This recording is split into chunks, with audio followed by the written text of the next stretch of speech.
Hello, happy Friday. It's Dr. Terri, MD, and I'm checking in with Terri's Tips this Friday for a quick lunch and learn. I am a neonatologist in Dallas, Texas, and I specialize in the care of premature babies and sick-term babies. And I see my mission as to be light for the journey for those parents who are taking care of infants who may be sick, or those parents who have questions about the care that their infants are receiving. I'm super excited today because I'm off. That's 2 weeks in a row. I'm off on Friday, so you guys have been my good luck charm. And today I am just doing my quick stream for my prayer room. It's in a power pink color, and I try to spend some time every day in here just doing my morning devotion and just trying to figure out what the plan is for me today and who can I bless today, and be open to the blessings that are already in store for me today. And so I hope you guys are open as well.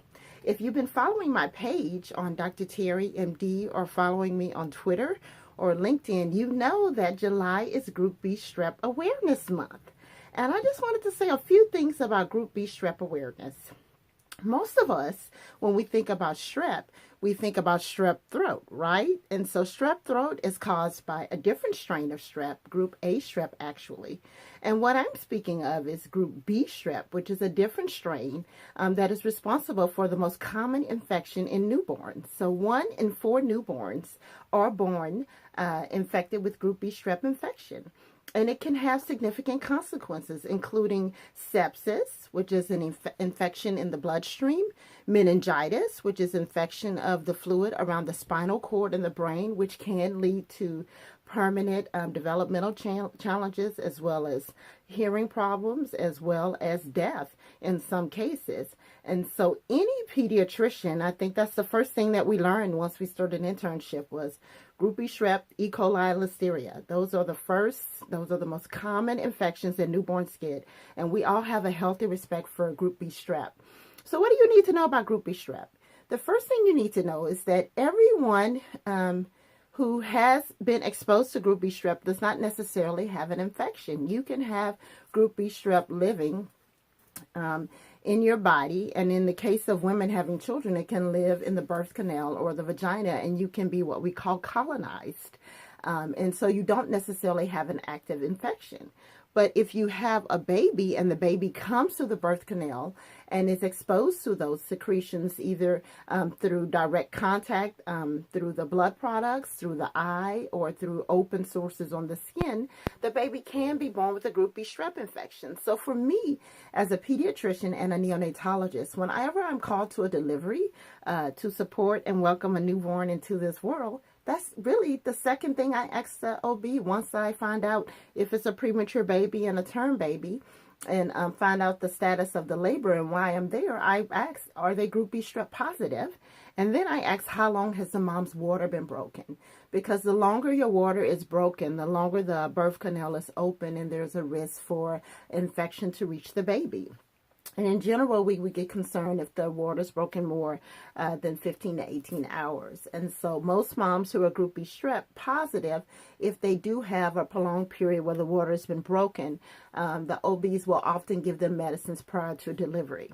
And we used to treat every baby whose mom was positive with Group B strep prior to delivery. We've learned a lot since then, and we do understand that not every baby needs to necessarily be exposed to antibiotics, but we do observe them closely. Sometimes we will check a white blood cell count. Sometimes we will just check a blood culture.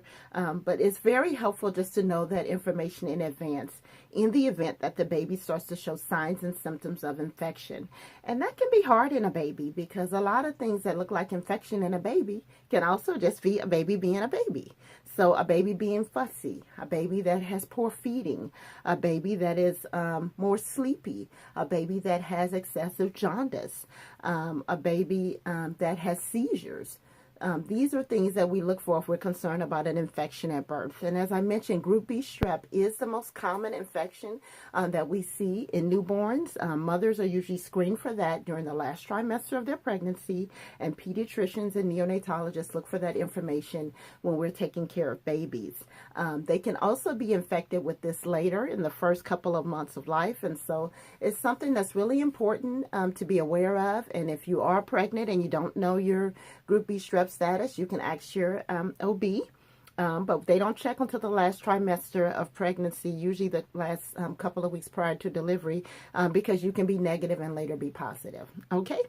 So hopefully that was helpful for you guys. I hope you're having a fantastic Friday. I'm going to try to have a fantastic Friday, and I hope you remember that July is Group B Strep Awareness, and 1 in 4 babies can be born with this very significant infection, and that we do have ways to treat it, prevent it, and to look out for it. Okay?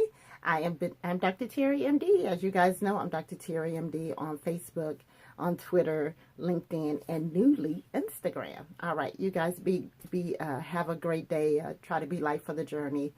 Spread some hope wherever you go today. Thank you so much. Bye-bye.